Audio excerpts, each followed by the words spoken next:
Hey there, YouTube. I thought I'd share this with you guys. Normally I would show you videos about storing food with canning and that kind of thing, but when it comes to an overabundance of tomatoes in the garden, I like to just take them, wash them, and smash them down into a container. Now these are straight out of my freezer. You can see they're a solid mass, but these are all Roma tomatoes. I had, I don't know, something like 20 pounds at the end of the season I didn't have anything to do with, so I just took a whole bunch of containers, I packed them in there, and I freeze them, and when I want to make sauce, I just pull out 2 or 3 of them, depending on how much sauce I'm going to make, and I got some brioches there, and, you know, just onions, garlic, the basic staples. This is a basic Italian gravy, so I'm going to show you guys real quick. It's going to be an episode of Kitchen Magic on the fly, because I wanted to share my tomato storage. This is really, I literally can smash 1,000 tomatoes in here too. This has got to be something like 20 tomatoes in one container, because I don't just put them in there and say, okay, I got 5 or 6 of them in there. No, I go like, get in there. Okay, and then I, you know, put like 20 tomatoes in one thing. And then also they're easy to cook with too, because then once they freeze and softened up and stuff like that, they just kind of break down easier. So it kind of works. So let's make a pot of sauce. Okay, so this is what we do. We grab an old pot, because good sauce comes out of old pots. No, I'm just kidding. This is just really cool because it's like a cast iron double-lined blah blah blah Dutch oven. Fantastic.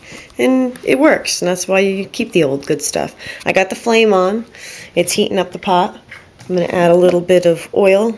I use olive oil because this is traditional Italian sauce, but you can use vegetable oil or a different type of oil if you like walnut oil or whatever. It's no big deal. So what I'm going to do is I'm going to brown the brioche in that first. So I'm going to let that get up to temp, but what I like to do is I like to season my oil. So I put a little salt, put a little garlic. Okay, then I'm just going to take them and I'm just going to press them right in. I want to get a nice browning on both sides of them. Okay, we'll let that go. I press because I just like them to really get a nice browning and all over.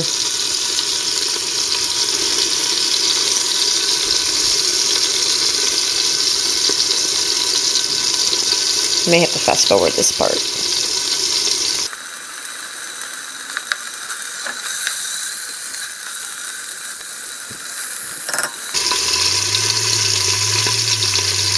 Now normally, when I make a sauce, I put multiple meats in there.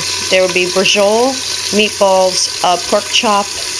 I like to do the brioche in beef and pork, but I only have beef for this one, which is fine. You can make a beef gravy with just meatballs, just sausage, whatever you want, but I like to do like the trifecta and do 3 different types of meat. I really like the pork chop. I like what it adds to the sauce. It's really good.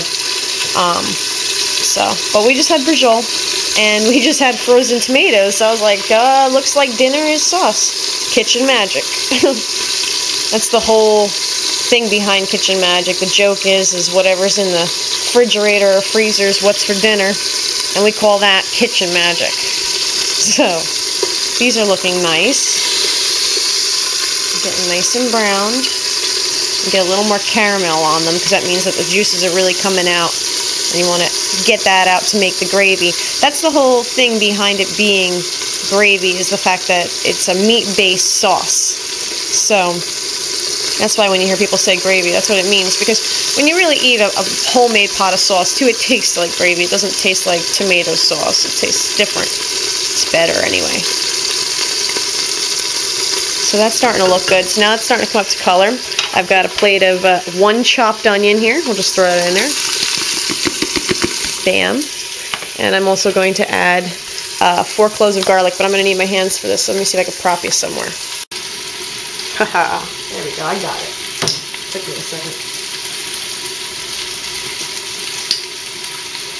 More garlic, because I like a lot of garlic. I put like 4 or 5 cloves sometimes.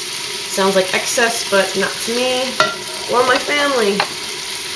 And it's amazing that I haven't gotten Lyme disease yet, because everybody on the property where I work gets it, but me and CJ both eat a ton of garlic, and they say that garlic keeps them away. So maybe we're doing something right with all the garlic. Okay, so now the garlic has been added. Let's give it a spin. And the steam is starting to fog the camera. Get that back roll. I may have to clean my lens right now.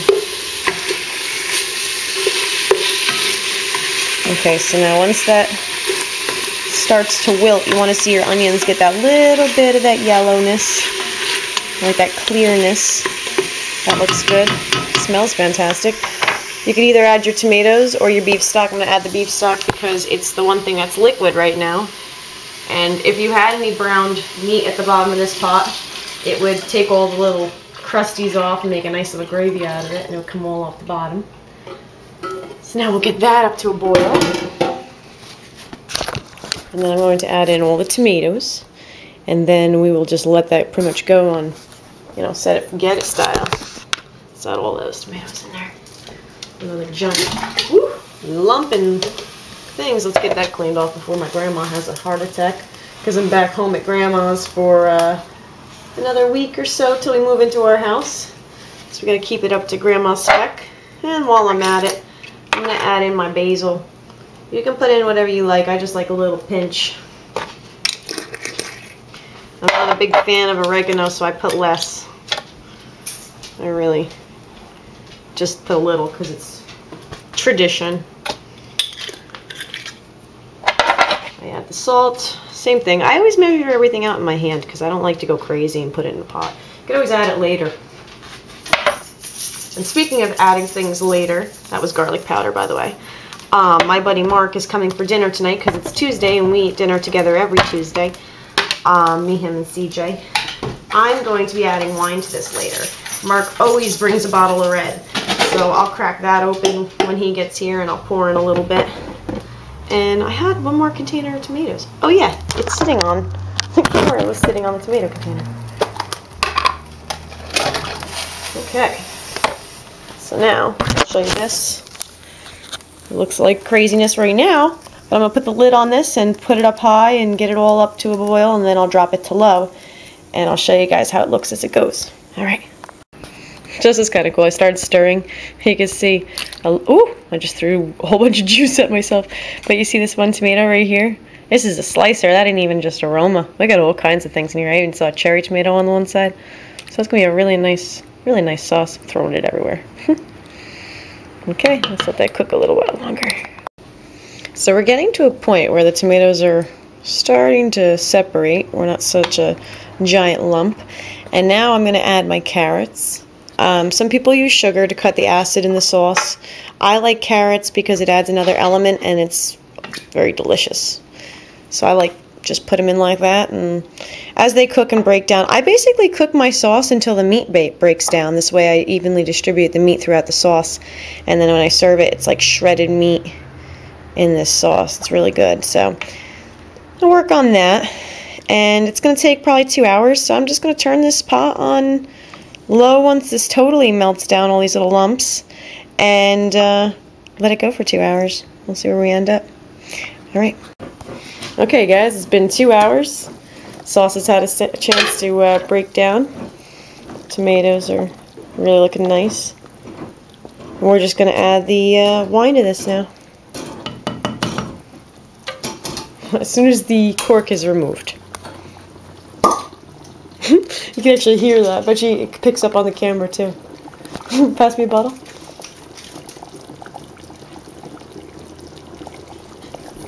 That smells really good. Thank you, sir.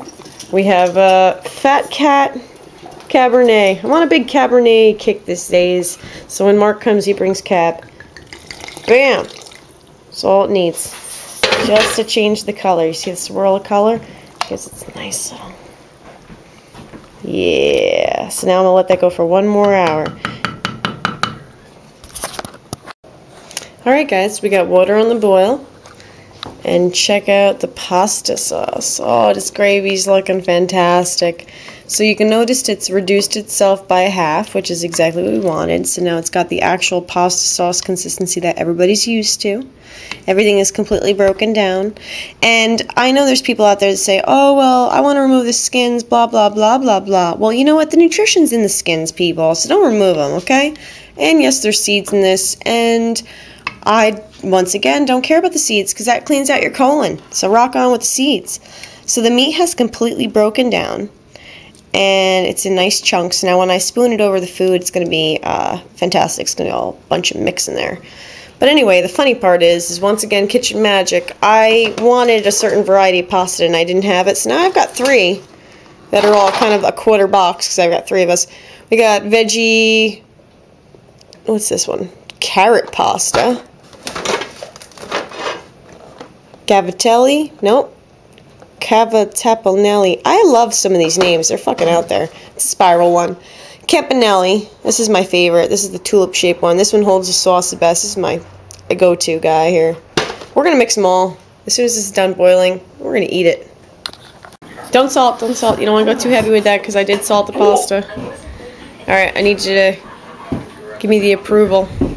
Alright, hang on. Let me just... Little kitchen magic. 3 types of pastas. Does your beer know? That's right. Tomatoes from last year's harvest. It's going to be hot. Pre-warning. Oh, Mark, behind you in the toaster oven, there is hot bread. Just turn the timer off, bottom button to left. There you go. What do you think? Kitchen magic? Oh, yeah. Okay, cool.